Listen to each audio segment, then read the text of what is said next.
سب سے پہلے تو مجھے حیرت ہوئی کہ اس نے کہا جی عمران خان ملک کو تباہی کی طرف لے کے جا رہا تھا. میں نے عمران خان سے ملک کو بچانا تھا تو تسلیم کر لیا کہ اس نے فیصلہ کیا تھا گورنمنٹ گرانے کا، جو میں اور ساری قوم کو ویسے ہی پتا ہے. لوگوں کو تو اب سوشل میڈیا کا زمانہ ہے. وہ آخری رات جس دن میں نے کہا تھا کہ کوئی رہ تو نہیں گیا، تو اس دن رات کو تو سب قوم کو پتا چل گیا تھا کہ کون تھا پیچھے اس کے. وہ ارشد شریف شہید نے بڑی زبردست بات کی، وہ کون تھا تو سب کو پتا تھا وہ کون تھا. لیکن یہ نہیں میں سوچ رہا تھا کہ وہ تسلیم ہی کر جائے گا کہ وہ میں تھا. اور اس نے کہا کہ بڑے برے حالات تھے پاکستان کے اور تباہی کی طرف جا رہا تھا. تو پہلے تو اس نے اکانومی کی طرف کہا، پھر اس نے فورن پالیسی کی طرف کہا کہ امریکہ بڑا ناراض تھا، امریکہ خوش نہیں تھا عمران خان سے، اور فورن پالیسی کا بھی وہ ایکسپرٹ تھا.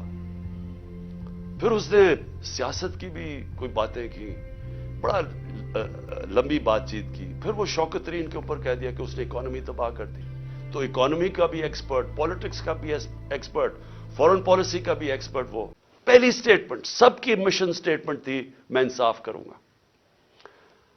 تو میرے پاکستانیوں، آج ہم ادھر کھڑے ہوئے ہیں کہ ایک طرف ایک طاقتور ٹولہ مافیاز جن کو عادت پڑی ہوئی ہے قانون کے اوپر رہنے کی، جب عدالتیں ان کی بات نہیں سنتی ڈنڈوں سے سپریم کورٹ کے چیف جسٹس کو اٹیک کر کے بھگایا انہوں نے. پھر پیسے چلائے باقی ججز کے اوپر، بریف کیس چلے، کوئٹہ بینچ کو خریدا گیا، ٹیلی فون کر کر کے فیصلے لیے کہ جج صاحب اس کو فلانے کو اتنی قید کرنا. عادت پڑی ہوئی ہے ان کو کہ اپنے ججز اپنی جوڈیشری کو کنٹرول کرے، کوئی انصاف اس ملک میں نہ آنے دیں، کیونکہ جو طاقتور مجرم ہوتا ہے وہ ہمیشہ اپنے آپ کو قانون سے اوپر رکھنا چاہتا ہے. مارشل لاء لگتا تھا، قانون ختم، انصاف ختم.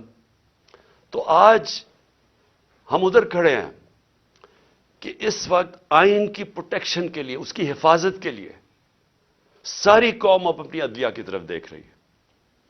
اور جو دوسری طرف ہے، سارا جو ٹولہ جمع ہوا ہے سٹیٹس کو کا، مافیاز جنہوں نے اس ملک کو 30 سال سے چوری کر کے لوٹا، پیسہ باہر بھجوایا، اور ان کا ایک مقصد ہے کسی طرح وہ پیسہ بچ جائے، کوئی ایسی چیز نہ ہو جائے کہ ان کا پیسہ خطرے میں آ جائے جو اتنی محنت سے انہوں نے چوری کیا. پہلے جنرل مشرف نے NRO دیا ان کو، سارے جو پاکستان کا پیسہ تھا سرے مال کا، یہاں سے چوری ہو کے پیسہ گیا تھا، سرے مال خریدا. سوئٹزرلینڈ میں $60 ملین پڑے ہوئے تھے، ایک NRO دے کے ان کو معاف کر دیا. ادھر سے حدائبہ پیپر مل 90 کی دہائی میں $1 ارب کی کرپشن منی لانڈرنگ کی ہوئی تھی شریف خاندان نے، اس کے اوپر اس کو روک دیا ڈیل کر کے. کوئی جنرل مشرف یا کسی جنرل کو اختیار ہی نہیں دیا ہوا.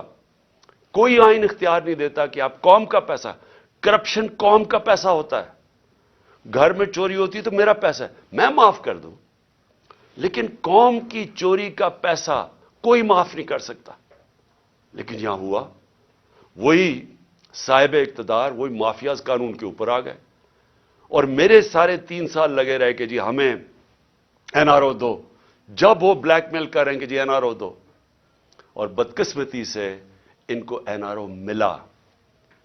جنرل باجوہ نے ان کو NRO دیا، اور اب ان کو مشکل پڑی ہوئی ہے کہ کسی نہ کسی طرح اس NRO کو اب بچایا جائے. اور ان کو خطرہ صرف ایک آدمی سے ہے اور اس کی پارٹی سے، عمران خان اور تحریک انصاف سے. ساری کوششیں ہو رہی ہیں کہ کسی طرح عمران خان اقتدار میں نہ آ جائے، اور اگر وہ آ گیا تو ان کا NRO خطرے میں آ جائے گا. اپنی ذات کو بچانے کے لیے ملک کو تباہی کی طرف لے کے جا رہے ہیں، صرف اور صرف ذاتی مفادات کے لیے. یہ جو سارا ٹولہ کھڑا ہوا ہے اور ان کے پیچھے جو لوگ ہیں، وہ صرف ذات کے لیے اس ملک کو آج ادھر لا کے انہوں نے کھڑا کر دیا. اور وہ میں بتاؤں گا کہ ہم کھڑے کدھر ہیں آج. مجھے افسوس سے کہنا پڑتا ہے کہ ہمیں پتا تھا یہ ہونا ہے. یہ ساروں کو نظر آ رہا تھا کہ یہ آئیں گے, ان کا کوئی مقصد پاکستان کی بہتری نہیں ہے. نہیں تو 30 سال ان دونوں خاندانوں نے باریاں لی ہیں, پاکستان تو بنگلہ دیش کے بھی پیچھے چلا گیا. تو اب انہوں نے کیسے ٹھیک کرنا تھا؟ تو سب کو پتا تھا یہ کیوں آ رہے ہیں, اور ان کو اوپر جب مسلط کیا گیا, اور اس کے اوپر میں بعد میں آتا ہوں. تو میں آج پہلے تو اپنی عدلیہ کو اپنی قوم کی طرف سے خراج تحسین پیش کرتا ہوں کہ ہماری ساری امیدیں اب پاکستان کی عدلیہ سے. بدقسمتی سے ماضی میں ہماری جو عدلیہ کا رول رہا ہے, مجھے افسوس سے کہنا پڑتا ہے کہ وہ طاقتور کے ساتھ کھڑی ہو جاتی تھی. انہوں نے کمزور کا ساتھ نہیں دیا.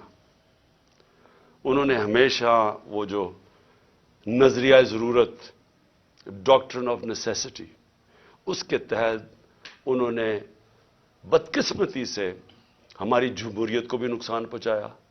کہ جدھر رول آف لا نہیں ہے, جدھر قانون کی حکمرانی نہیں ہے, وہاں جمہوریت نہیں ہے.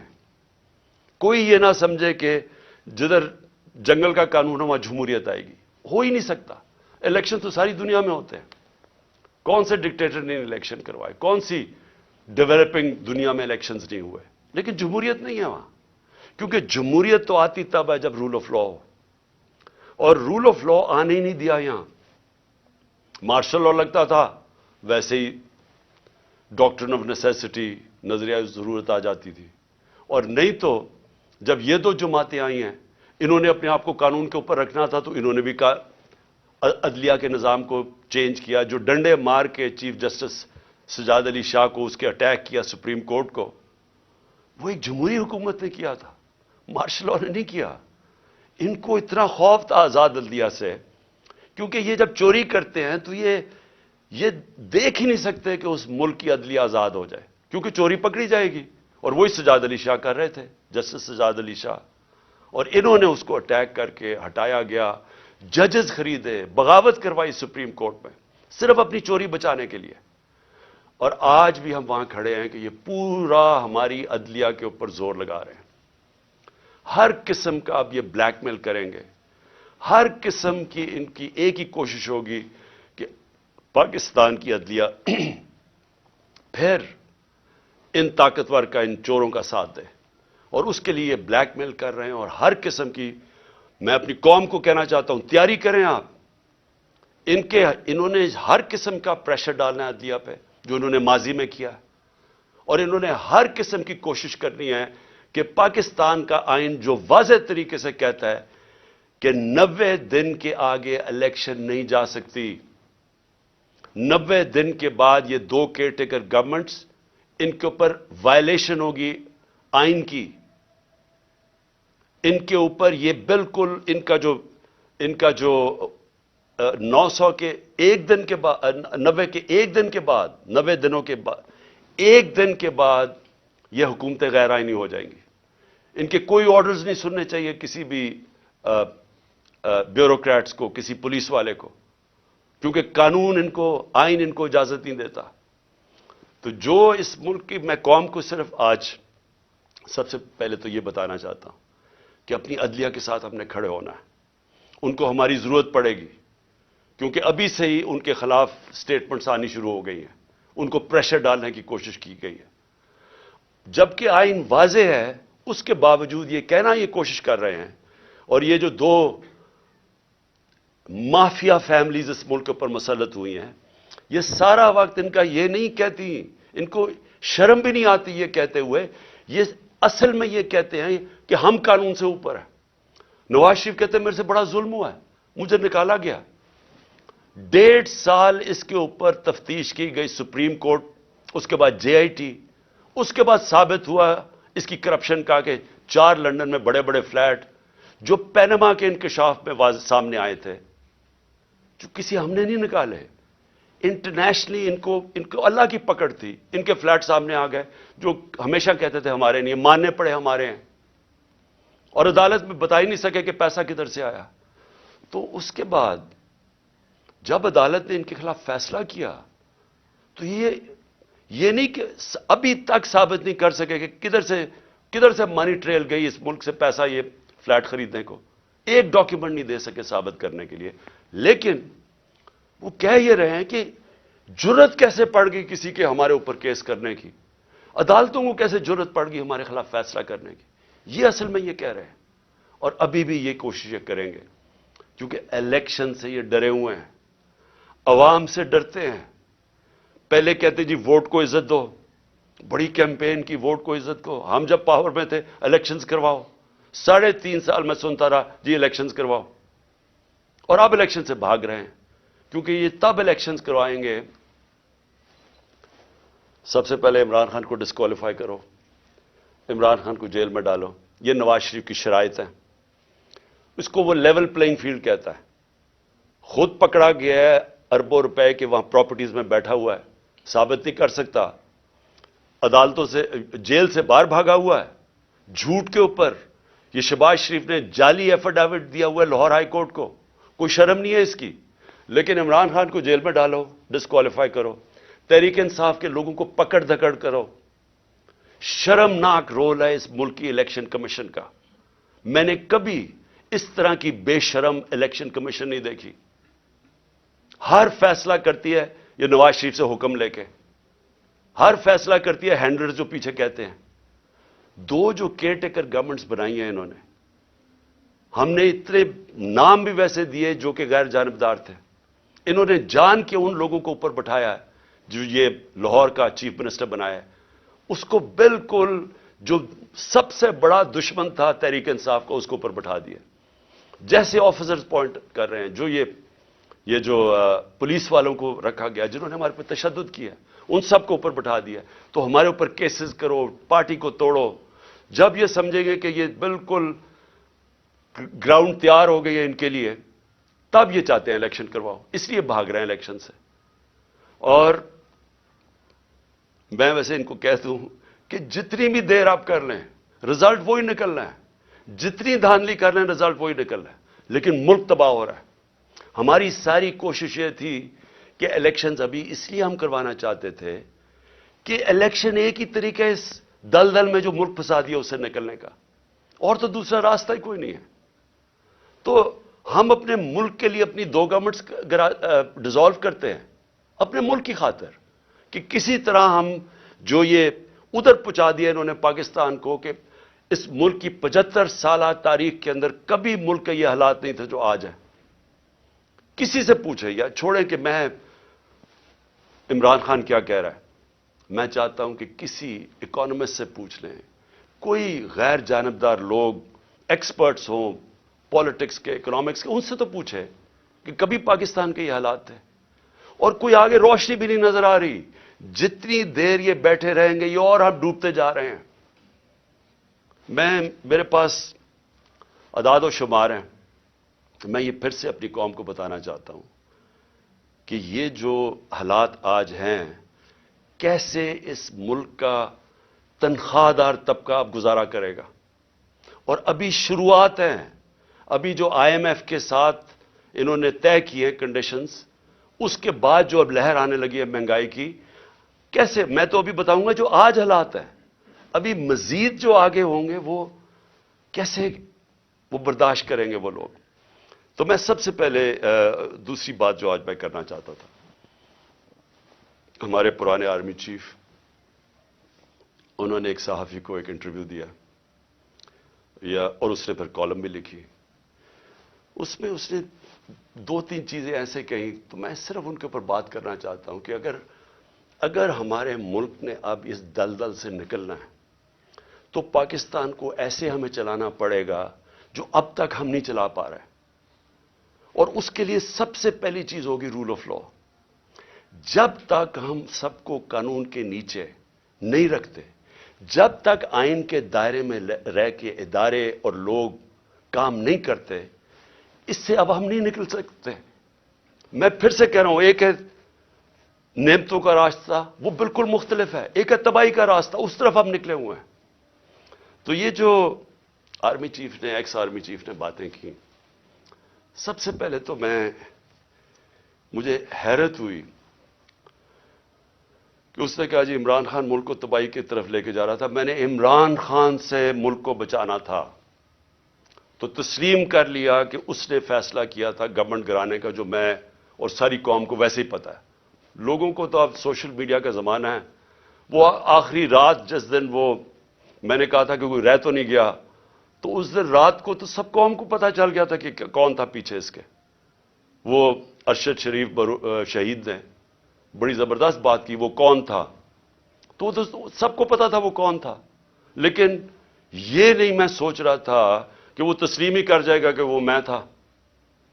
اور اس نے کہا کہ بڑے برے حالات تھے پاکستان کے اور تباہی کی طرف جا رہا تھا، تو پہلے تو اس نے اکانومی کی طرف کہا، پھر اس نے فورن پالیسی کی طرف کہا کہ امریکہ بڑا ناراض تھا، امریکہ خوش نہیں تھا عمران خان سے، اور فورن پالیسی کا بھی وہ ایکسپرٹ تھا۔ پھر اس نے سیاست کی بھی کوئی باتیں کی، بڑا لمبی بات چیت کی، پھر وہ شوکت ترین کے اوپر کہہ دیا کہ اس نے اکانومی تباہ کر دی۔ تو اکانومی کا بھی ایکسپرٹ، پالیٹکس کا بھی ایکسپرٹ، فورن پالیسی کا بھی ایکسپرٹ وہ۔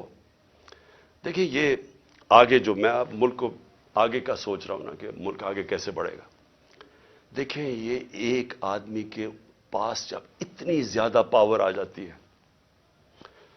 جو پاور اس جنرل باجوہ کے پاس تھی کہ سپر کنگ تھا، سب کے اوپر بیٹھا ہوا تھا، سارے فیصلے اس کے، گورنمنٹ تب تک ٹھیک، یعنی گورنمنٹ کے کام تب تک ہوتے تھے جب تک جنرل باجوہ فیصلہ کرے کہ ہاں یہ ٹھیک ہے۔ لیکن اگر میں عمران خان کہہ رہا کہ اس ملک میں احتساب ہونا چاہیے، جو 30 سال سے ملک کو چوری کر رہے تھے، جن کے پرانے کیسز بنے ہوئے ہیں، سوائے شہباز شریف کے 2 ٹی ٹی کیس اور وہ جو اس کا ایف آئی اے میں مقصود چپڑاسی والا کیس تھا 16 ارب کا، اور ٹی ٹی کا 8 ارب، جو اوپن اینڈ شٹ کیسز تھے، ان کے علاوہ تو سارے پرانے کیسز تھے۔ لیکن جب باجوہ صاحب نے فیصلہ کر لیا کہ احتساب نہیں ہوگا، تو احتساب نہیں ہو سکتا، کیونکہ اس نے اس میں تسلیم بھی کر دیا کہ نیب کو بھی وہ کنٹرول کرتے تھے، سو نیب بھی ان کے ہاتھ میں تھی، تو اکاؤنٹیبلٹی اگر وہ نہیں فیصلہ کرتے تو نہیں ہو سکتی، کیونکہ سپر کنگ ہے وہاں بیٹھے ہوئے۔ اس سے کیا چیز سامنے آئی کہ ایک آدمی کو جب اتنی زیادہ پاور مل جائے، لیکن اس کو کوئی پوچھنے والا نہیں ہے، کوئی چیک نہیں کر سکتا۔ تنقید تو عمران خان کی ہوتی تھی ہر دوسرے دن، ہر روز ٹی وی پہ گالیاں سن رہا ہوں، تنقید ہو رہی ہے، پنچنگ بیگ تو میں تھا، پاور وہ لے کے بیٹھے تھے، فیصلہ جو کرنا ہے وہ، اگر وہ فیصلہ میں کوئی پالیسی وہ مانتے تھے تو وہ ہو جاتی تھی۔ اور خوش قسمتی سے کرونا کے اوپر ہم ایک پیج پہ آ گئے، کیونکہ ہم نے بڑا فیصلہ کیا کہ سمارٹ لاک ڈاؤن ہونا، ہم اپنے لوگوں کو تباہی میں نہیں ڈالنے لگے، کیونکہ غریب نے کچھ لے جانا تھا، اگر ہم لاک ڈاؤن کر دیتے غریب نے مر جانا تھا۔ تو ہم نے بڑا فیصلہ کیا تھا، تو اس میں انہوں نے سپورٹ کی، تو وہ تو ٹھیک چلتا گیا، بلکہ بڑا اچھا کام ہوا۔ اور بھی کام تھے، میں بار بار کہتا ہوں کہ بڑا ایشو بن سکتا ہے پولیو کا پاکستان میں، اس کے اندر بارڈر ایریاز میں بہت مدد کی انہوں نے۔ پھر ٹڈی کا آ گیا تھا، وہ جو لوکسٹ کا تھا، مدد کی اس میں۔ لیکن جدھر فیصلہ کیا کہ احتساب نہیں ہونا، اور ان کے فیورٹ شہباز شریف تھا، آپ شہباز شریف کو کچھ نہیں کر سکتے تھے، اس کا جج کبھی آ جاتا تھا، ہم بھی حیران کہ کبھی آج جج بینچ ٹوٹ گیا تو پتہ ہی کچھ ہو گیا ہے، پھر شہباز کی کمر ٹھیک نہیں ہے، اوپن اینڈ شٹ کیس ہم نہیں پکڑ سکے، اور اس کو فیصلہ کیا ہوا تھا کہ پرائم منسٹر بنانا ہے، اور فیصلہ کافی پہلے کا ہو گیا تھا۔ کہنے کا میرا مقصد یہ ہے کہ آج جدھر پاکستان کھڑا ہے، ذمہ دار تو وہ آدمی ہے جس نے یہ فیصلہ کیا کہ اب گورنمنٹ گرانی ہے، کہ عمران بڑا خطرناک ہے، لیکن قوم آج سارا اس فیصلے کی، قوم جو تباہی ہوئی ہے ملک کے اندر، اب قوم اس کا بوجھ برداشت کر سکتی ہے، تو کوئی پوچھنے والا نہیں ہے، کوئی انکوائری نہیں ہوگی کہ اس نے کس طرح فیصلہ کیا۔ ہر دنیا کے اندر جب بھی کوئی ذمہ داری لیتا ہے، اسی کے پاس اتھارٹی ہوتی ہے، اور اسی سے پوچھا جاتا ہے، وہ آنسربل ہوتا ہے۔ لیکن یہ آدمی آنسربل ہی نہیں کسی کا، جو مرضی فیصلہ ٹھیک ہو گیا تو کریڈٹ لے لیا، میں نے یہ کر دیا، جب غلط ہوا تو ذمہ دار عمران خان تھا۔ اور آج کون ذمہ دار ہے؟ میرا سوال یہ ہے کہ چلتی ہوئی اکانومی کو جو آج اس نے یہاں پہنچایا ہے اس کا کون ذمہ دار ہے؟ یہ کہتے ہیں نا جی کہ بڑے برے حالات تھے. میں آپ کو آئی ایم ایف فروری 2022 میں آج سے 1 سال پہلے پاکستان کی اکانومی کے اوپر وہ کامنٹ کرتے ہیں, سمری بناتے ہیں, ایگزیکٹو سمری. وہ کیا کہتا ہے؟ 4 چیزیں کہتا ہے پاکستان کی. 1 سال پہلے ہماری حکومت گرانے سے 1.5 مہینہ پہلے وہ کہتا ہے کہ پاکستان کی اکانومی واز گروئنگ فاسٹ, تیزی سے ہماری دولت میں اضافہ ہو رہا تھا.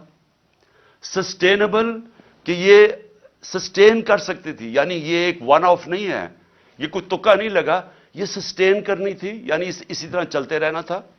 اور اس میں وہ کیا کہتا ہے یہ بھی ذرا سنیں.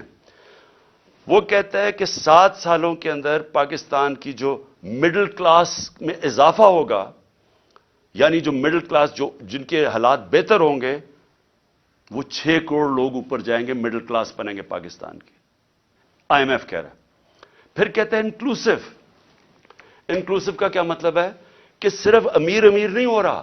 انہوں نے کہا کہ سارا آبادی اس کے اندر شامل تھی. غریبوں کے لیے ہیلتھ کارڈ. لانسٹ جو کہ دنیا کی لیڈنگ میڈیکل جرنل ہے, جو کہ ساری دنیا کے ٹاپ ڈاکٹرز وہ جرنل پڑھتے ہیں, جس کو لانسٹ کہتے ہیں. لانسٹ پاکستان کے ہیلتھ کارڈ کی تعریف کر رہا تھا, اور وہ تعریف اس لیے کر رہا تھا کہ پہلے تو یہ نچلے طبقے کو پہلی دفعہ ایک انشورنس ملی کہ غریب گھرانہ کسی بھی ہسپتال میں جا کے اپنا 10 لاکھ تک علاج کروا سکتا تھا. یہ انہوں نے لانسٹ لکھتا ہے کہ ہمارے سے بہت امیر ترین ملکوں کے پاس بھی یونیورسل ہیلتھ کوریج نہیں تھی جو پاکستان میں تھی.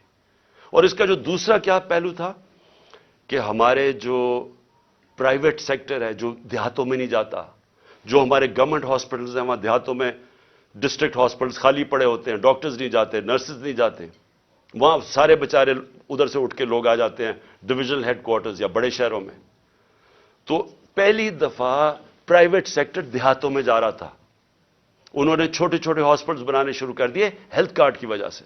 تو ایک ہیلتھ کوریج کا نیٹ ورک بن رہا تھا پاکستان میں, جو کہ انہوں نے آ کے ختم کیا. اور کیوں کیا؟ کیونکہ وہ مریم کی وہ آڈیو لیکس, اس میں وہ کہتی ہے کہ عمران خان کو فائدہ نہ ہو جائے. اپنے تو کھانسی بھی ہو اور وہ زکام بھی ہو تو باہر چلے جاتے ہیں سارا ٹبر علاج کروانے کے لیے. تھوڑی سی چیز ہو پتہ چلتا ہے جی اب پھر لندن پہنچ گئے علاج کروانے کے لیے. اور کوئی ایسا دو دنیا میں صرف ملک ہیں جو کہ مریم بی بی کا صرف علاج ہو سکتا تھا, وہاں اور کوئی دنیا میں ہو ہی نہیں سکتا تھا. لیکن عام آدمی کا کبھی سوچا کہ غریب گھرانے کے اندر جب ایک بیماری آ جاتی ہے تو پتہ ہے کہ ان کے اوپر کیا گزرتی ہے؟ سارا خاندان غربت کی لکیر کے نیچے چلا جاتا ہے. یہ ساری ریسرچ شو کرتی ہے کہ ایک بڑی بیماری وہ لوگ جو غربت کی لکیر سے اوپر ہوتے ہیں, ایک بیماری ان کو نیچے لے جاتی ہے غربت کی لکیر سے. تو انہوں نے آ کے وہ ہیلتھ کارڈ ختم کیا جو کہ ہمارا, جب وہ کہتے ہیں نا سسٹین, جب انکلوسو کا مطلب ہوتا ہے کہ وہ ساری قوم کو لے کے جب ملک میں دولت میں اضافہ ہو رہا ہے تو لوگوں کو بھی ساتھ ہم لے کے چل رہے تھے.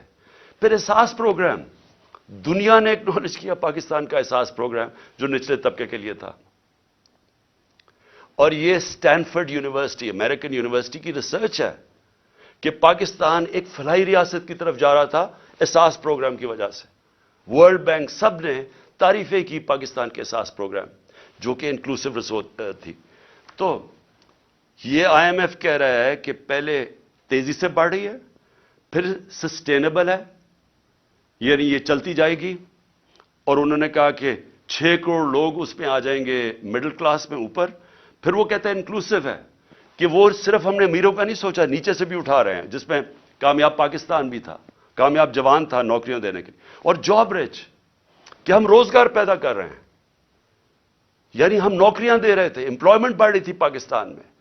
فیصل آباد جیسی جگہ میں جدھر ہم جب 2018 میں آئے تھے تو لوگ اپنی فیکٹریاں بیچ کے ان کو ہاؤسنگ اسٹیٹ بنا رہے تھے, وہاں فیکٹریاں بند ہو رہی تھی. ہمارے دور میں 2022 کے اندر ٹیکسٹائل سیکٹر کہہ رہا تھا کہ ہمارے پاس مزدور کم پڑ گئے, ہمیں باہر سے مزدور لانے پڑتے ہیں.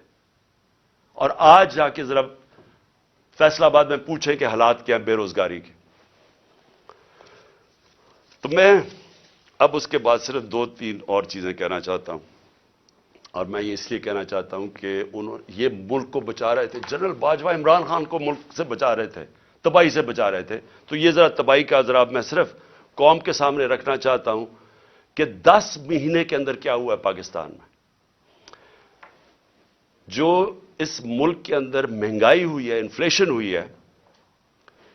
اگر آپ کے ایک نچلے طبقے کے خاندان کے پاس اگر 30,000 روپے ان کی آمدنی تھی, اگر 30,000 آمدنی تھی پچھلے سال کی اپریل میں, آج اس کی خریدنے کی کیپیسٹی کہ وہ کتنی چیزیں خرید سکتا ہے وہ رہ گئی ہے 20,000.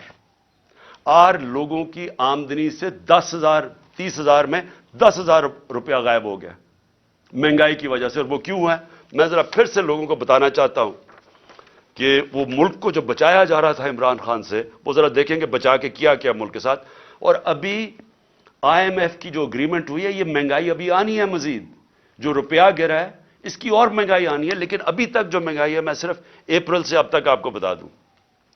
آٹا, بنیادی چیز جو ایک انسان استعمال کرتا ہے, عام آدمی, 1170 روپیہ تھا 20 kg آٹا ہمارے دور پہ. آج وہ چلا گیا 2400 پہ, دگنا ہو گیا. گھی 470 روپے, 470 روپے کا جو گھی پر kg تھا ہمارے دور پہ, آج 550 پہ چلا گیا kg. لیکن جو سننے والی چیز ہے وہ ہم امپورٹ کرتے ہیں پام آئل. پام آئل کی قیمت انٹرنیشنل منڈی کے اندر آدھی ہو گئی ہے. اس کا کوئی فائدہ پاکستانیوں کو نہیں ہوا, کیونکہ یہاں مزید تقریباً 100 روپے اور مہنگا ہو گیا kg پہ. چکن, مرغی جو ہم استعمال کرتے ہیں, 268 روپے kg تھا ہمارے زمانے میں, آج 415 پہ پہنچ گیا. جو چاول 104 kg ہمارے زمانے میں تھا, 172 kg پہ پہنچ گیا. پیاز, جو عام آدمی پیاز اور روٹی کھانے والے لوگ ہیں, 62 روپے کلو تھا پیاز, آج پہنچ گیا 225 روپے کلو. دودھ, جو بچوں کے لیے بہت ضروری ہوتا ہے, بچوں کی ہڈیوں کے لیے, 117 روپے لیٹر تھا, آج 153 روپے لیٹر پہنچ گیا. جو عام آدمی استعمال کرتا ہے, کیونکہ گیس صرف جو پہنچائی جاتی ہے گھروں میں, وہ صرف 27% گھروں میں گیس پہنچائی جاتی ہے پائپ کے ذریعے, باقی لوگ سلنڈر استعمال کرتے ہیں. تو جو ہمارے زمانے میں 2,470 روپے سلنڈر تھا, 2,470 روپے کا سلنڈر, وہ آج 3400 روپے پہ پہنچ گیا, 3400 روپے پہ. بجلی 16 روپے یونٹ ہمارے دور میں تھا, آج 36 روپے یونٹ پہ پہنچ گئی ہے. پٹرول 150 روپے کا تھا, آج 250 روپے پہ پہنچ گیا. ڈیزل 145 روپے کا تھا, 263 روپے پہ پہنچ گیا. ڈالر, اور جس کی وجہ سے بہت جو مہنگائی آ رہی ہے, 178 روپے ڈالر تھا ہمارے دور میں, آج 270 پہ پہنچ گیا. اور اس کا بھی ایفیکٹ آنے والا ہے. میں اس لیے بھی آج یہ اپنی قوم سے کہنا چاہتا ہوں کہ دیکھیں آگے جس طرح ملک چلے گا, بند کمروں میں ایک آدمی فیصلہ کرے گا تو یہ نتیجہ ہوگا. اس کے پاس اتنی پاور ہے کہ وہ عقل کل بن گیا, ہر چیز کا وہ ہر فن مولا بن گیا. فارن پالیسی تو وہ جانتا ہے, اکانومی وہ سمجھتا ہے, شوکت ترین کے اوپر وہ کامنٹ کر سکتا ہے کہ جی وہ شوکت ترین نے یہ کیا تو وہ کیا. آپ کو پتا کیا اکنامکس کا؟ اور آپ بتائیں نا کہ اب یہ جو اکانومی پہنچی ہے, اب اس کے کون ذمہ دار ہے؟ اور پھر پولیٹیکل سچویشن کے اوپر وہ بات کر رہا ہے کہ جی فلانے کو چیف منسٹر ہٹا دو تو اس کو لگا دو, جس کو لگا رہا ہے وہ لینڈ مافیا کا حصہ ہے, انہیں اس کو لگا دو. فیصلے سب کر رہا ہے, لیکن ذمہ داری کوئی نہیں ہے. ذمہ داری عمران خان کی ہے جو کہ پنچنگ بیگ بنا ہوا تھا. تو پہلے تو پاکستان نے جو آگے بڑھنا ہے, یہ اس کے اوپر ہمیں سوچنا پڑے گا کہ ایسے ملک پاکستان یا کوئی اور ملک ایسے آگے نہیں چل سکتا، اور ساروں کو آئین کے بیچ میں رہ کے چلنا پڑے گا اگر ہم نے اس ملک کو بچانا ہے ان حالات سے۔ تو یہ صرف کوئی اکانومی کا ماہر نہیں بچا سکتا، اوور آل جو پولیٹیکل اکانومی کہتے ہیں، اس ملک کی گورننس سسٹم کیسے ٹھیک کرنی ہے۔ سب سے بڑے جو ہمارے پاکستان کو جو اس دلدل سے نکال سکتے ہیں وہ اوورسیز پاکستانی۔ ابھی ہمیں بڑا فخر تھا، ترکی میں ہم پڑھ رہے تھے کہ ایک پاکستانی نے $30 ملین دیے، جو بڑے مشکل امتحان سے ہمارے ترک بھائی گزر رہے ہیں جدھر سے زلزلے کی وجہ سے۔ ایک پاکستانی نے $30 ملین دیے۔ تو سوچ لیں کہ پاکستانی جو باہر بیٹھے ہوئے ہیں ان کے پاس کس طرح کے وسائل ہیں۔ میں کئی ایسے پاکستانی جانتا ہوں، اگر ہم ملک کا یہاں ماحول گورننس ٹھیک کر لیں، یہاں رول آف لا لے آئیں، ان کو اعتماد ہو جائے ہمارے انصاف کے نظام پہ، کانٹریکٹ انفورسمنٹ، کہ اگر وہ سرمایہ کاری کرتے ہیں تو وہ ان کا کوئی قبضہ نہیں ہو جائے گا، ان کے گھروں پہ قبضہ، فلیٹوں پہ قبضہ، جس طرح کے پلاٹس پہ قبضہ ہوتا ہے۔ وہ اعتماد کی ضرورت ہے، اور جس وقت ہم نے اپنا نظام ٹھیک کر لیا وہ اپنی انویسٹمنٹ لے کے آئیں گے۔ اس وقت صرف ریمیٹنسز ہم لے کے آئے تھے، سرمایہ کاری وہ نہیں کرتے پاکستان میں، وہ دبئی چلے جاتے ہیں کیونکہ ان کو وہاں اعتماد ہے ان کے سسٹم پہ، لیکن پاکستان سے وہ وہاں نہیں کرتے کیونکہ اعتماد نہیں ہے۔ اور اعتماد اس لیے نہیں ہے کہ ایک آدمی فیصلہ کر کے گورنمنٹ گرا دیتا ہے، ایک دم پالیسیز چینج ہو جاتی ہیں۔ جس ملک میں سرٹنٹی نہیں ہے، پولیٹیکل سرٹنٹی نہیں ہے، وہ کبھی بھی اس ملک میں وہ اس طرح کی سرمایہ کاری اور خوشحالی نہیں آ سکتی۔ تو ہم نے پاکستان کو جو نکالنا ہے اس میں ہم نے اپنی اکانومی ٹھیک کرنے کے لیے سب سے پہلے اپنا گورننس سسٹم ٹھیک کرنا ہے، ایک سرٹنٹی لے کے آنی ہے، ایک پریڈکٹیبلٹی جو انگریزی میں کہتے ہیں، یعنی جو آج سرمایہ کاری کرے اسے پتا تو چلے کہ ملک آگے 5 سال کس طرح جائے گا۔ اس کے لیے سب سے پہلا قدم صاف اور شفاف الیکشن ہے۔ جب تک ہم صاف اور شفاف الیکشن نہیں کرواتے ملک کے اندر استحکام نہیں آتا، جب تک پولیٹیکل سٹیبلٹی نہیں آتی اکانومی سٹیبلائز نہیں کرتی۔ اور کوئی مجھے آج بتا دے کہ اس کے علاوہ کوئی حل ہے۔ ہمارا مسئلہ یہ ہے کہ ہمارا پالا پڑا ہوا ان لوگوں سے جو ملک کا نہیں سوچ رہے، ان کے پیسے باہر پڑے ہیں، ان کی اربوں ڈالر باہر پڑے ہیں، ان کو کوئی فکر نہیں ہے کہ اگر پاکستان نیچے جاتا ہے تو ان کو کوئی نقصان نہیں ہوتا کیونکہ ان کے ڈالر تو اوپر جا رہے ہیں روپے کے مقابلے میں، ان کو کوئی فرق نہیں پڑتا۔ لیکن جن پاکستانیوں کا جینا مرنا پاکستان میں ہے ان کو بڑا فکر کرنی چاہیے آج کہ اس وقت ہم جدھر کھڑے ہیں یہ ہمارے ان پالیسیز اور ان لوگوں نے مافیاز اپنی چوری بچاتے بچاتے ہمیں گھٹنوں پہ یہ لے آئے۔ ہمارے پاس اب بارگننگ پاور ہی نہیں رہ گئی، ہمارے پاس وہ طاقت ہی نہیں رہ گئی کہ ہم کہیں کہ جی آئی ایم ایف کو کہیں یہ چیز ہم مانتے یہ نہیں مانتے، کیونکہ ہم تو بالکل ادھر پہنچ گئے ہیں کہ انہوں نے پہلے کہا جی ہم آئی ایم ایف کو یہ کر دیں گے، ہم ڈالر 200 سے نیچے لے آئیں گے روپیہ، اور آج کدھر پہنچ گئے ہیں کیونکہ ان کے پاس کوئی روڈ میپ نہیں ہے۔ روڈ میپ ہے وہ شروع ہوگا صاف اور شفاف الیکشن سے، جس سے یہ لوگ بھاگ رہے ہیں، اور ان کے پیچھے جو لوگ بیٹھے ہیں وہ بھی اپنے مفادات کے لیے اس سے بچ رہے ہیں۔ قوم کو میں آج کہنا چاہتا ہوں کہ دیکھیں یہ اصل میں حقیقی آزادی کی ہماری جدوجہد ہے۔ ہم اپنے ملک کو قانون انصاف دے کے، فنڈامنٹل لوگوں کو رائٹس دے کے، رول آف لا کر کے آزاد کرنا چاہتے ہیں۔ وہ آزادی تو آتی ہے انصاف سے، اور وہ تب ہوگی جب ہم سب جدوجہد کے لیے تیار ہوں۔ میں نے جو جیل بھرو تحریک ہے اس کی میں پوری تیاری کر رہا ہوں، اور مجھے خوشی ہے کہ بڑے لوگ رجسٹر کر رہے ہیں اس میں میری انتظار کریں، میں چند روزوں میں یہ اعلان کروں گا، کیونکہ ہم یہ سسٹم 2 طرح ہیں، توڑ پھوڑ کر دیں، سڑکوں پہ نکل جائیں، انتشار پھیلا دیں، ہم کر سکتے ہیں، سب سے زیادہ اسٹریٹ پاور ہمارے پاس ہے، لیکن ملک یہ برداشت نہیں کر سکتا۔ اس لیے یہ پرامن طریقے کا احتجاج ہے جیل بھرو تحریک۔ ہمیں جو سارا وقت ڈراتے رہتے ہیں جی آج اس کو پکڑ لیا، شوکت ترین کے وارنٹ نکل گئے، کبھی وہ عثمان ڈار کے پیچھے پڑ گئے، جو بولنے والا اس کے پیچھے پڑ گئے، صحافیوں کو ڈرا رہے ہیں، دھمکا رہے ہیں، لوگ یہاں سے باہر بھاگے ہوئے ہیں، معین پیرزادہ وہ باہر بھاگا ہوا ہے۔ وہ دوسرا ارشد شریف سے جو ہوا، جو ابھی بھی جو سٹریس ڈالتے ہیں کہ تھوڑی سی ادھر سے لائن کراس کر کے آپ یہ تنقید نہیں کر سکتے، یہ اگر تنقید ہوتی تو جنرل باجوہ یہ ظلم نہ کر سکتا پاکستان پہ، اس کے اوپر تنقید ہی نہیں الاؤڈ تھی. پنچنگ بیگ تو ہم بیٹھے ہوئے تھے، وہ جو مرضی کرتا، کوئی پوچھنے والا ہی نہیں تھا. اس لیے اس ملک کے لیے حقیقی آزادی کے لیے ہم سب کو جدوجہد کے لیے اب تیار رہنا پڑے گا. میں آج سارے اپنے پاکستانیوں کو آخر میں کہہ رہا ہوں، جو نوجوان یہ سوچ رہے ہیں ملک چھوڑ کے جانے کا، آپ سب کو کہہ رہا ہوں، دیکھیں بھاگنے کی کوئی جگہ نہیں ہے. جو قومیں جب تک اپنی آزادی کے لیے نہیں لڑتی، جدوجہد نہیں کرتی، کوئی ان کو آزادی نہیں دیتا. زنجیریں گرتی نہیں ہیں، توڑنی پڑتی ہیں. ہم سب کو تیاری کرنی چاہیے. اور میں پھر سے اپنی ساری پارٹی کو، پاکستانیوں کو کہنا چاہتا ہوں، تیاری کریں جیل بھرو تحریک کی. انشاءاللہ میں چند دنوں میں اس کی اناؤنسمنٹ کروں گا. پاکستان زندہ باد.